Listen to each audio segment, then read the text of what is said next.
Hello class, in today's recording we're actually going to go over how to do a detailed drawing of this little bad boy. Okay, this is the hanger drawing, so if you're hangering to finish it, we're going to do it tonight. Okay, now the biggest thing about this drawing is the fact that it doesn't fit a regular 8.5 by 11 sheet of paper. We're hangry to finish it, that's right. Now you'll notice that there's some lines in here. This, what does that represent? It represents spacing for dimensions. See that? That 1/2 inch spacing for the first dimension. And that's how you can go ahead and do that type of stuff to make sure that you're positioning your items correctly. I do not recommend your dimensions be spaced that far. Your center lines. It's your dimensions that need to be spaced at that. But before you get too carried away on any drawing that you do regarding spacing and dropping your dimensions, because remember, and I'm recording it, I'm the laziest person on the planet, as I like to jokingly say, and what I mean is it's about sufficiency. Okay, I want you to think, how do I do the least amount of work and get the most done? Got it? That's everybody's goal, correct? Now, the first thing you got to find out, this is something you always have to do with every drawing. The first thing I want you to do is go to print it. Not literally print it, but go to print it. Pick a printer, I don't care which one. The one I would pick to test this out is the Microsoft Print to PDF, because you know you have to print a PDF anyways at the end of the day. Now, the thing that I want you to do, letter size is fine, display, window. And I want you to just take a window of what you expect to print. Do you see that? That crossing window that you see on the screen. And then I want you to center the plot and turn this off. Go to 1:1 and preview it. If everything fits at 1:1, when you print preview, you're home free, you can go 1:1. If it all fits. The answer to the question for this guy is, it doesn't. The dimensions don't quite fit in. And you might ask yourself, well, maybe if I tightened everything up, it'll work out fine. You can try that, but honestly, if you see where the hanger begins and ends, what is missing in this drawing? Our title block, right? Our border with title block. So we have to insert that. So here's my inch border. Ooh, is it missing? It's in layers. It's in layers. I just highlighted. It's like Shrek, layers. Yes. So it's in there. The title block is actually in there. We don't see it because I think that layer is off. So I'm going to go ahead and turn that layer on. I'm going to move you out of my way. Get out of my way. I can't get to layers. Come on, you can do it. There we go. Okay, title block is in a layer that's off. I already discussed layers before, so you should know what's going on with layers. My layers are back on, but I'm missing something. Border. You're missing the border. Why is the border missing? It's You have a blue one. It's yellow. Oh, you have it as a separate item. I wouldn't do that if I were you. No, Yes. no, not on two different layers. No, you want them together. That's okay. Yes. Not in separate layers, though. The border is, the whole thing is on a layer. That's okay. Don't worry about it. Break it up any way you want. I don't care. Listen to what I said very carefully. Break it up any way you want. I don't care. Okay? I wanted to teach you layers so that you learn how to use them. How you exactly use them, I'm actually not going to dictate to you. Why? Because at the end of the day, I need you to appreciate that they're useful in their own way. You can, in fact, if you look at SolidWorks or Inventor, they are all broken up. You did break it up.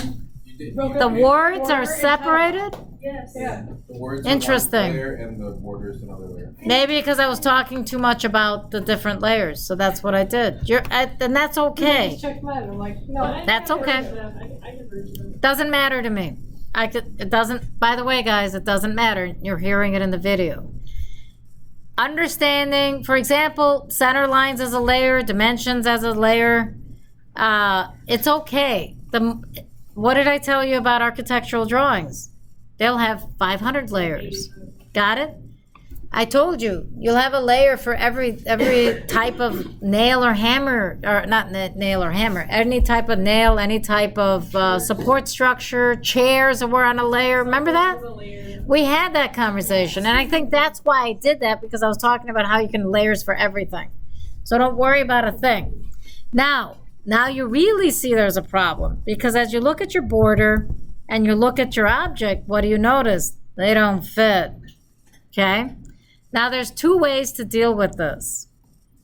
There's two ways to deal with this. One, you stay in model space. If you stay in model space, you have to do the following.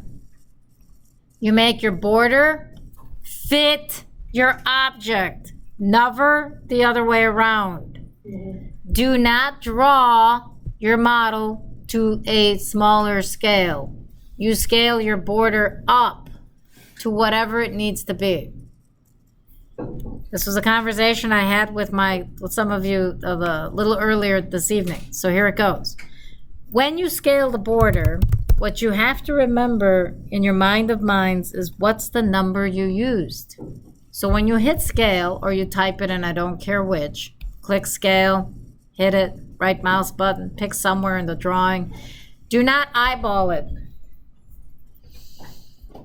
If you eyeball it, those of you in the classroom see my visual reactions, which cannot be recorded on the video, but I'm giving the, oh my God, rolling eyes look, my head is in my hands. Got it? If we could do memes on this thing, like drop little pop, yeah, you'd see them. Got it? That's the kind of video this would turn into, but it's not.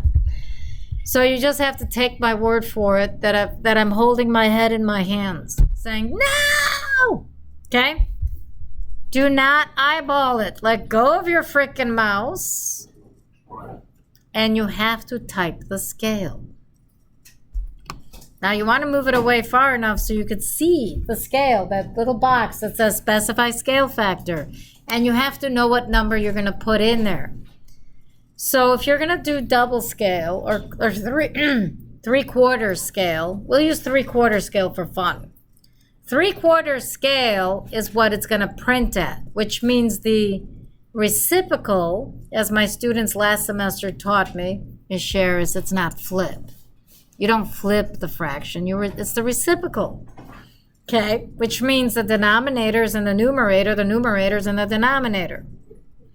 So if I'm going to scale this drawing to print at 3/4 scale, I'm going to type here 4/3, the reciprocal, and hit enter. Got it? Now, guys, what do you think? Enough room? No. Nope. So before you do anything, undo. Oopsie. Just little back arrow. What's the other one? Control Z. Control Z. Whatever way you know to do it. Got it? See that? Undo. The other one is you enter. I'm good at that one. Undo. Ooh, I screwed up. Got it? Got it? Okay. So now I'm going to hit scale again. Pick the object. Pick somewhere in the middle. Let go of it.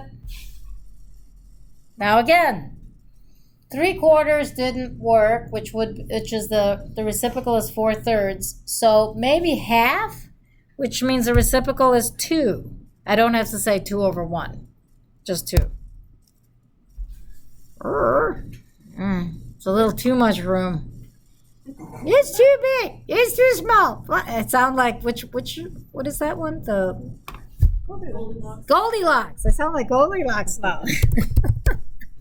So I'm going to scale it again. You saw I did undo, enter. And now instead of 3/4 and half, I'm going to pick in between. I'm going to pick 5/8 scale. Why? Because I'm your PETA. Pain in the arse. So 5/8, the reciprocal, says 8/5. What's that bank? 5/8, 8/5. What's that bank that's out there? 5/3. Yeah. Well, here we go. 8/5. Kind of reminds me of that. Okay, because that's 5/8 scale. Oh, ooh, I like that. Yeah. That looks good. Now, do you see how a lot of does it look good? Okay, I did commercial art in high school. And Mr. Marcuson taught me Phil D. Page, a very important person's name. But it's Phil the Page is what he was saying. But I remember it because of the way he talked to me. And that's probably why all the crazy sayings come out of my mouth to you guys about different ways to think of things. Because of my teachers. So I'm guilty of that. Okay, so here it goes. So you're looking at this. The first thing you do, once we've agreed on the scale, because you're going to forget it. And if you're going to be sitting there telling me, oh, Ms. Shares, there's no way I'm going to forget the scale. Yeah, good luck with that one. If you're anything like me, you're going to forget the scale. Oh, geez, I forgot what scale. So what's the scale, guys? 5/8. Make sure to put your scale in, but I recommend you don't put it in as a fraction, put it in as a traditional format. Okay, 5/8. Okay, that's it. Now, this drawing is compliments of Reisel. Okay? That's your last name. I forgot what. I was like, okay, that's Reisel. Okay? So they have loaned their drawing to me, so that's the drawing I'm using here.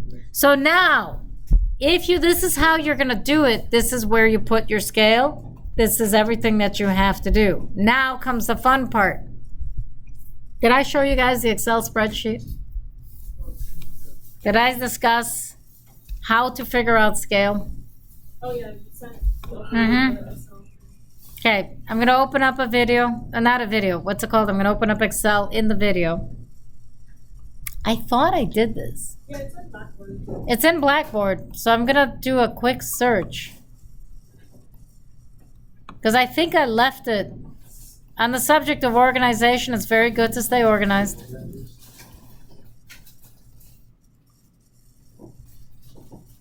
I'm not sure. Maybe I left it in here. Or maybe I never saved it because I'm pretty good at never saving anything.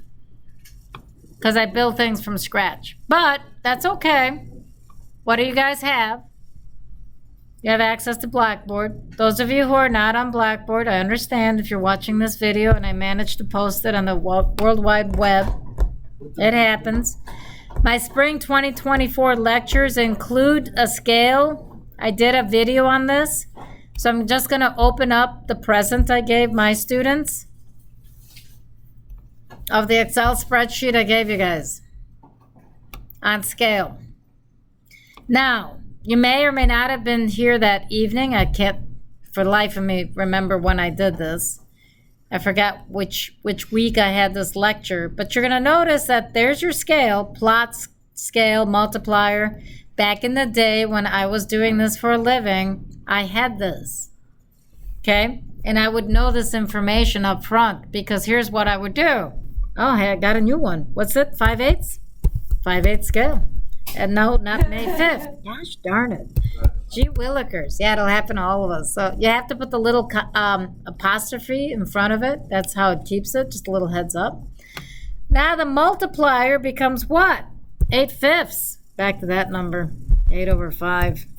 Now, if you say equals 8/5, it should give you an actual value versus the date, which it just did. Got it? Now, on the other side, let's see. Let's extend this out. Oh, yeah, it's 1.6 on the money. Okay? So now 3/8, which is the gap between dimensions, and 1/2 inch, which is the first gap from the first dimension to the object. Remember that? Those drafting rules that you guys have to follow? So here's the fun part. You just equal this times... Oh, are you serious? Did I type that? Okay, one more time. Equals this times, there we go, the value above that you can't see. So what I do to make, see that? See how you have to box it around? That's how I get it right. Now, this is that algebra equation. You know, you guys ever ask yourself, when on earth am I ever going to use algebra? You just did it. Equals A3 times D2. That's an algebra equation, guys. Whatever happens to be in field A3 times whatever the heck is in D2. Get it? So if I ever change any of those two numbers, the answer changes. Got it, guys? It's the bomb. I love doing this. Okay? Now this one's going to be the same. This value times this value, enter. So Excel is not just for accountants. It's used in engineering all the time. Now, I would recommend you extend it out a bit so you know what the nth decimal place is. Got it? Did you see how we did that? Okay, so we're good. So the multiplier for 375 sets me to put the dimension out to 0.6. The multiplier for 1/2 inch sets me to put the dimension out to 0.8. Got it?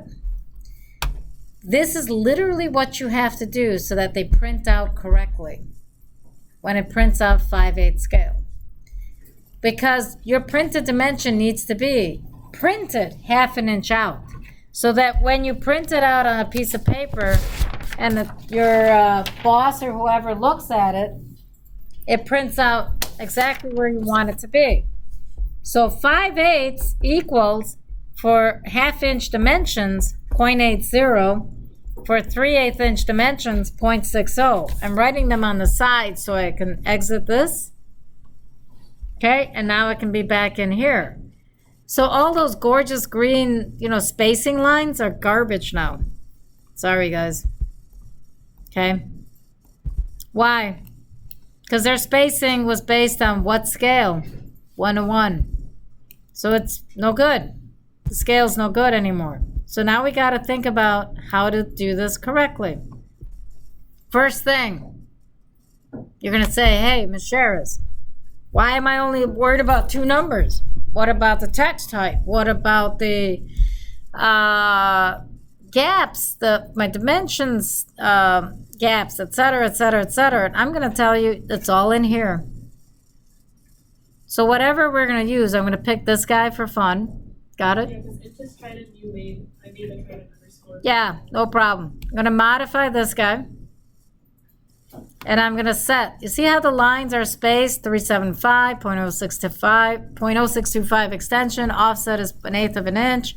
Symbols and arrows, open 30, open 30. Arrow size is 1/8 of an inch. Ms. Sharis, why aren't you changing every single little thing? Outside of me being lazy, I really don't want to change every little box, but I don't have to change every little box. I have this really neat feature on the tab called Fit.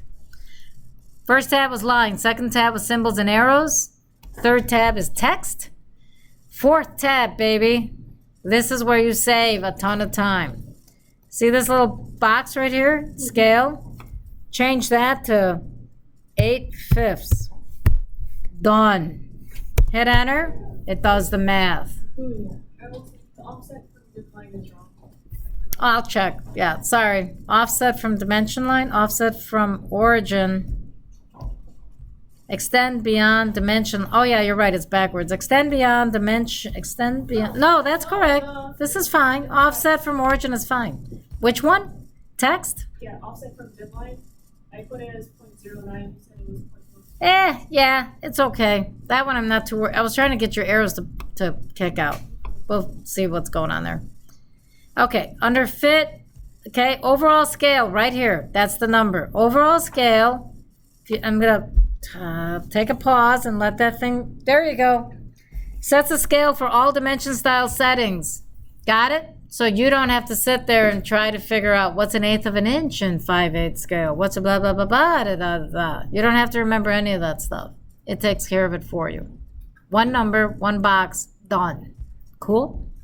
That's all you got to change. Do not screw around with any of your other dimensions. Leave everything alone. Okay?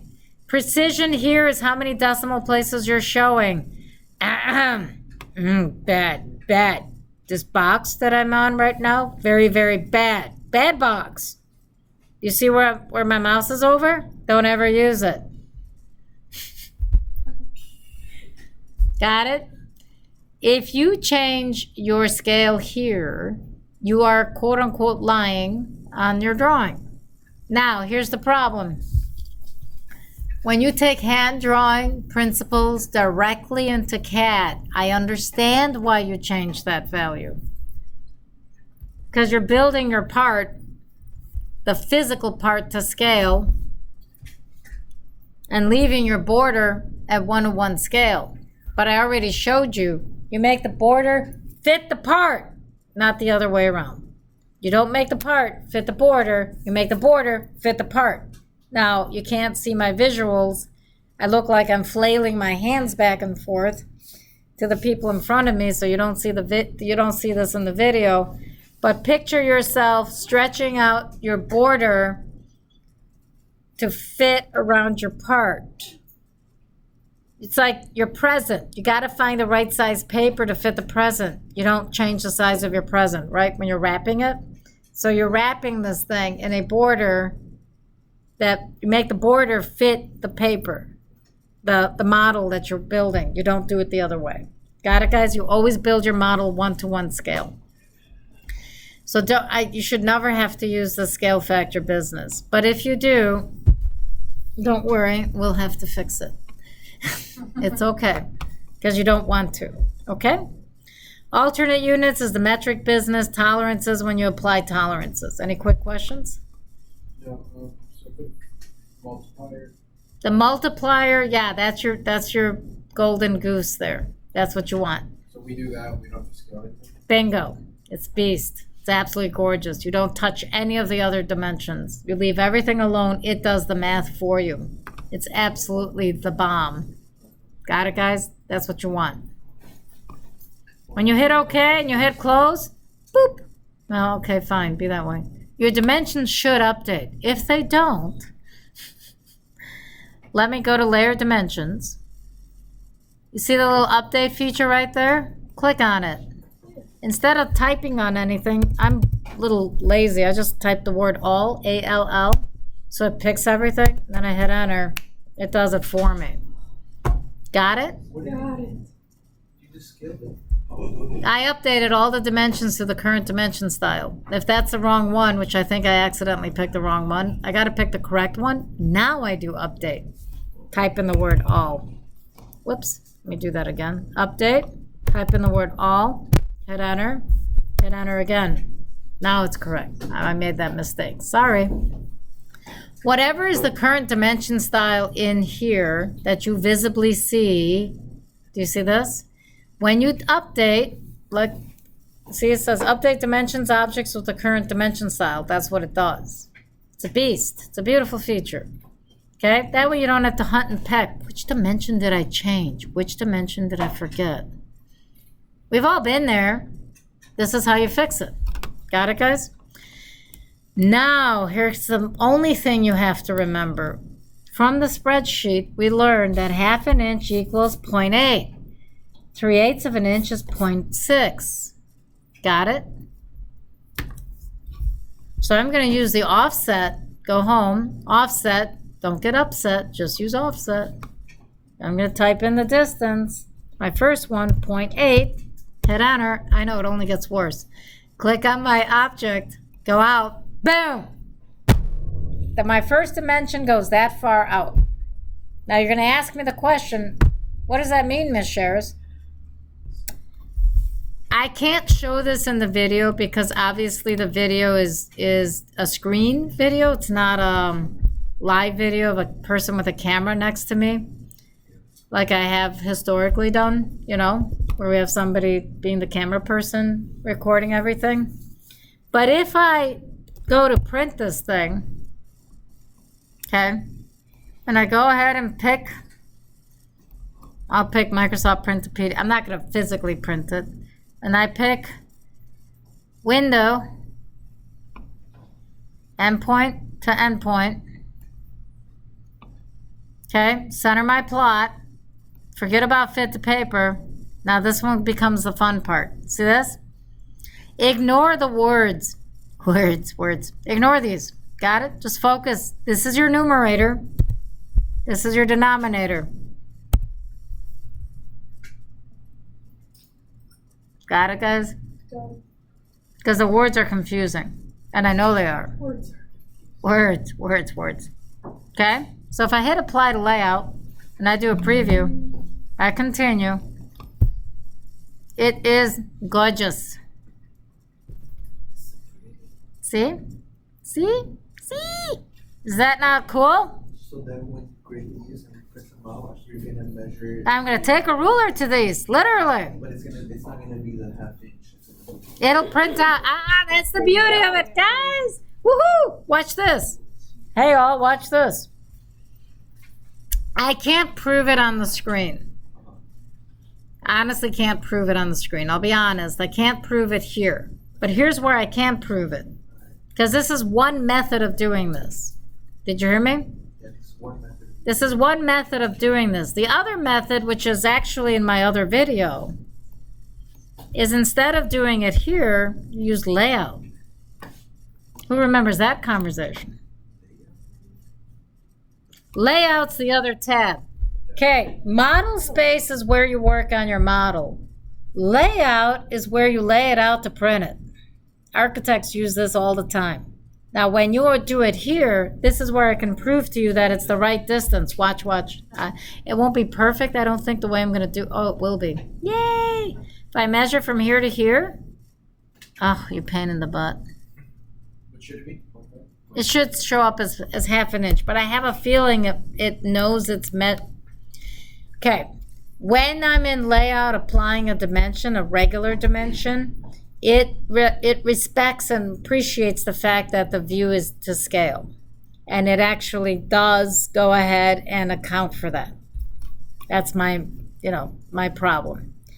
In here, you did 3/4, and I don't have a 5/8, so I'm like, so what? I have custom. Woohoo! I'm gonna add 5/8, and I'm gonna say paper units 5, drawing units 8. And I'm going to hit OK, and I'm going to hit OK. So now I have 5/8. See that? Oh, go away. There we go. So now you have 5/8 as a scale option. See that? When I double click out here, I have ample room to do anything. Now let me check that dimension. Maybe now it'll be, can you please be half an inch? Yeah, still 0.8. Why? Because it really is 0.8 on the drawing. Got it? So it recognizes that reality. I do not have, do I? What if you use standard dimensions to have it go according to the scale? No, it recognizes the other part. I think there's a thing called measure. Yes, Did we have a problem going over a half-hour video and it not playing before? not on this thing. Okay. You're right, when we were on the other interface, you're right. You have to compile it. Yeah, this one's a different compiler. That's why we're The using ruler? the snap. Yeah, I'm looking for the ruler. It's gonna be a format. Home? Measure. There it is, measure. Okay, yeah, thank you guys. See? Good job, man. Woohoo! Thank you. Distance. So I'm going to measure a distance from here to here because ruler is not measuring. It still sees it to scale. I mean, it sees its real dimension. It was a thought. But guess what? If I put an item here, do you see that? Inside layout, and an item here inside layout, meaning that it isn't resident in the model, it's resident on layout. Remember, layout's like looking through glass. Now let me see if I'll get the dimension I'm actually looking for. Yes! See that? That's how I can prove it to you. I can't print this out in the video, but I can prove it to you that now it's actually half an inch. The printed distance is half an inch. Got it? Now, the only reason I was able to prove that was I'm in layout. If I see what happens, see how I move away? I double clicked into my viewport. Do you see that? Now I double click out in layout.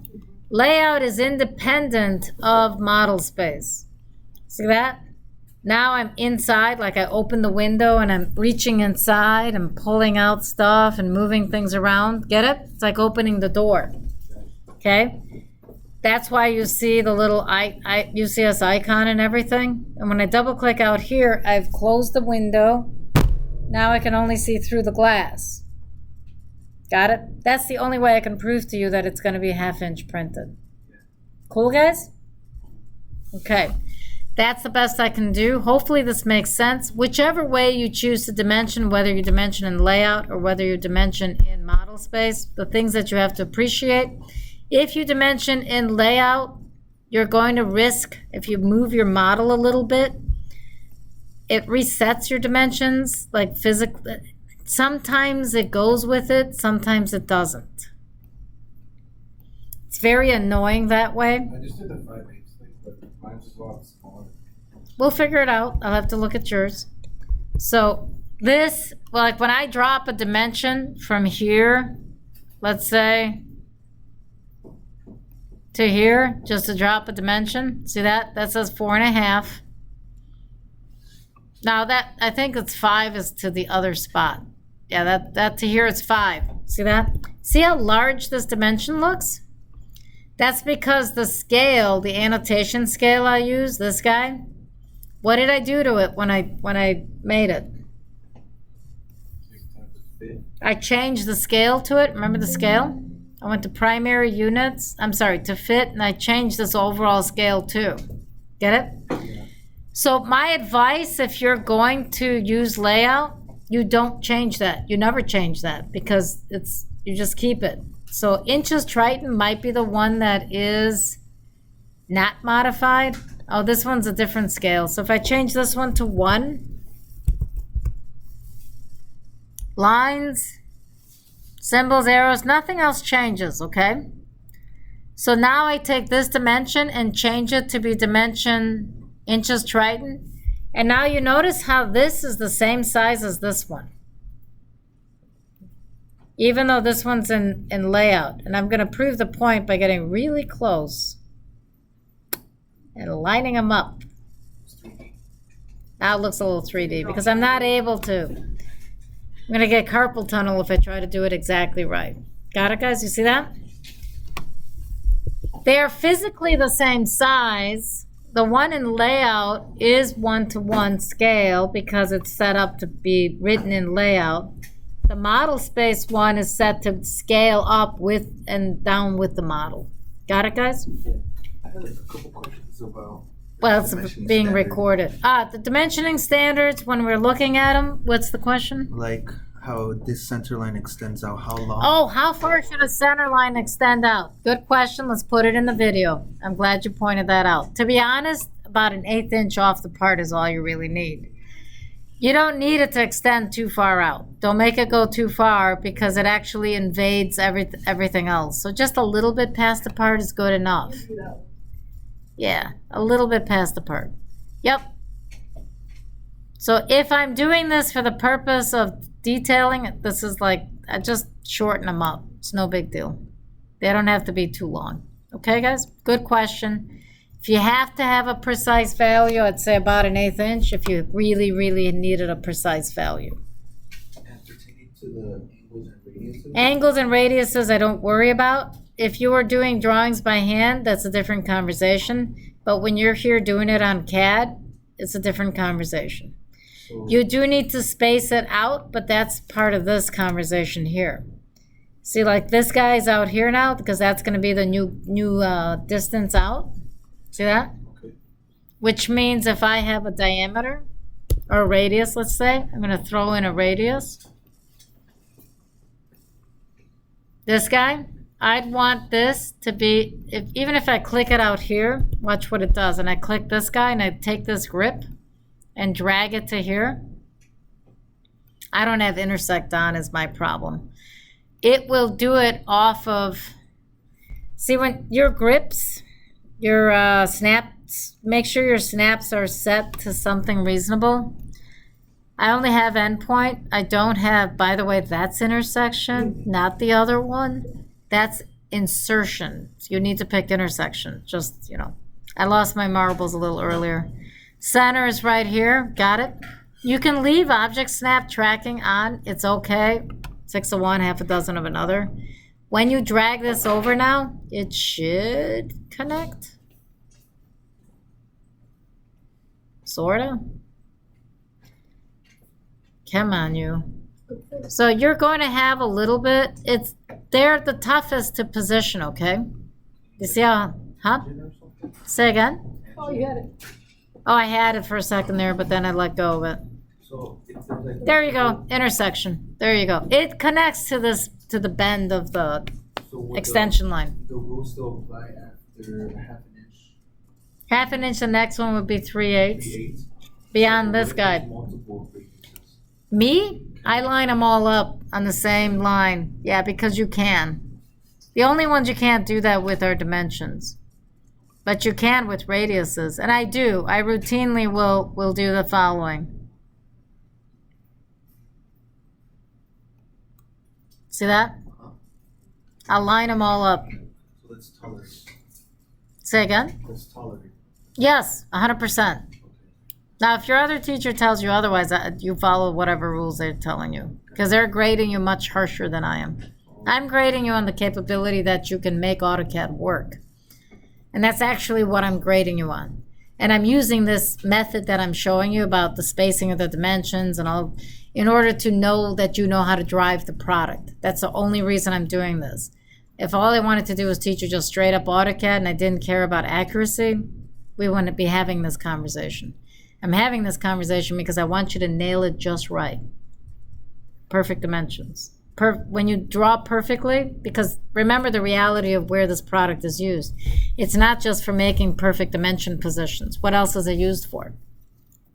Is it like the hanger or is it like any component that we make? It's used to build parts on the laser. That's what I mean. If you're not careful with where you put your dimensions, do you honestly think you're going to be careful where you put the physical objects for going on the laser? I'm trying to teach you pure accuracy.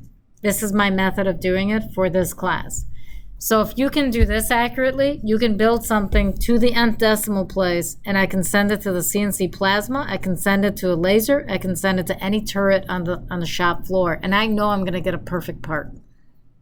And that is why it's lethal when we change the size of our model to fit our border, because then I'm physically taking something that should be 1-to-1 scale and scaling at 5/8 or scaling at 1/2 or whatever. Get it? I worked at a company where that exactly happened. We bought another company. We received their product. Yes, they're called baffles. And boy, were we baffled. When we lasered the first set of baffles for the heat transfer unit that we were building from that company, we're like, why the heck did these come out this size? They're supposed to be this size. Okay? Now, for those on the video who can't see my hands, they came out to fit perfectly on an 8.5 by 11 sheet of paper when they were supposed to be like 3 times as big. And they called me and said, oh, hey, Antigone, can you check this out? Like, okay. So I literally analyzed the drawing, every possible thing. And guess what they did? The exact thing I told you, never to touch. They went in here and they touched scale. They touched this little bad boy right here. Never. Got it? They literally made the part, instead of building the border to fit the part, they made the part fit the border. Got it? Yeah. The result of that was we literally built very expensive stainless steel baffles, laser, plasma cut the puppies. I think we laser cut those. And we're like baffled going, what the freakity frack is going on here? They had to be scrapped. They look like little tiny little nothings. We're like, what is this? How much did all that cost you? At the time, I didn't get into the numbers game, but I did one of my students in the past. There was another issue of similar magnitude, and it was like $200,000 mistake. These things are lethal because CAD is not just a pretty drawing. CAD is literally, it's not just about having dimensions in the right spot. Guys, CAD is literally about being able to take that model and do whatever the heck you need to do with it. It's no longer just a drawing like the ones we have on the wall. I have a blueprint, an old school blueprint behind you guys. And over there is a CAD drawing. Okay, those are just reference drawings. That one especially. But today's version of that stuff, I'm sending it straight to the shop to build stuff with. I'm not even looking at the dimensions. I strip it. I put it on a layer that I turn off. I don't care. I send the model, send it straight to the laser. Like our epilogue that we have out here. Like the LE CNC laser that we have, not plasma that we have in the other room. Done. Foobard. Got it, guys? That's why it matters. Cool? Never touch that dimension. Can you possibly do all of this with the metric wrench? Yes, no problem. But I'm gonna stop this video and I'll do the metric wrench in a different video. Yes? 5. You want us to put it on the center line Half on an the inch? actual radius? This guy? You see how the dimension line ends here? You want it on the center mark, not on the radius? Center mark for what? This dimension? Yes. That you always put your dimension line to the furthest part. So you want it on the center. Okay, guys, good point. Had one of you literally come up, so when you hear this part of the video, listen very carefully, guys. Listen very carefully. The question that was asked is, do you want the dimension going through the center or to the radius, or do you want it to go to the furthest object? Let's say I drop it here, right? To the radius, that's your question, or do I position it off the part and to the end of this line, wherever it is? I'm gonna drag it away and drag it back. This is exactly how you wanna do it. You must have a gap between your dimension line, extension line, to be specific. This thing's called the extension line, where I put my crosshairs, to whatever object you're dimensioning. You need that gap. You need that noticeable gap. Now, how many of you noticed that little dot there? What does that dot represent? That's your definition point, which defines that gap. You want that. Got it, guys? Remember that. You want that. You don't not want that. Cool? You want a gap between your object and your dimensions so that you don't have any issues of the lines blurring. Now remember, when you're printing, and then I'll cut this video off, make sure you pick monochrome and make sure that your line weights are on. Got it? So if you don't have line weights, which I don't think you have in this, let me look at the drawing real quick. Oh yeah, you do. They're very nice. See that? It's exactly what you want. You see how the object pops and how the dimensions don't? See how the center lines? Yeah, you want your dimensions to not be, that's beautiful. That's exactly what you want. You want your object to pop so the person sees what they're dimensioning. Your customer sees the product. Yep. The dimensions should not overpower the object. Got it, guys? That's what the line weights are for. That's why the object lines are supposed to be thicker than dimension lines and center lines and hidden lines. Yes. That outside line outside. So That is my offset for where I need to drop my dimensions. you keep that. Nope. Now remember what I taught you, for those of you that want to listen to me. If you don't, it's okay, I don't care. I do, but I don't. I do, but I don't. Okay, you're gonna think about it? That's good. When you click on the object, this is what I recommended that you do. Don't get rid of them. You want to put them on the layer depth points. It's not like a band or something, but it is layer depth points. For some reason, I wonder if I can make this go away. I can't get the record thing to hide. Can you drag it? I tried. Anyways, I'll do it in a future. Okay, I'm going to shorten this up. I'm picking the object, and I want to dump it on depth points layer. When you put it on layer depth points, okay, now if I click on it, You just click down the object. jeez. Yeah, normally I can just do it this way, but I can't because my little record thing is in the way. This object, I want it to be on layer depth points. How do I get you there?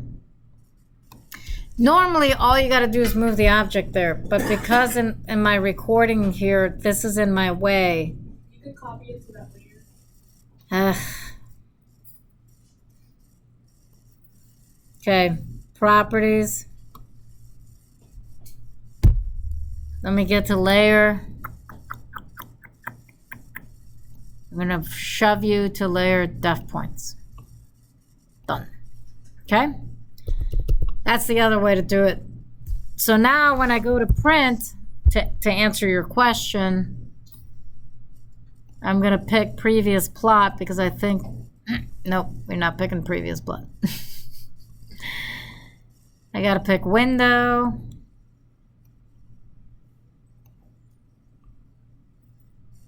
I gotta pick the scale. What's the scale?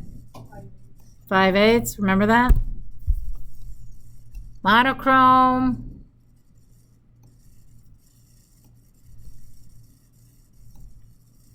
And preview.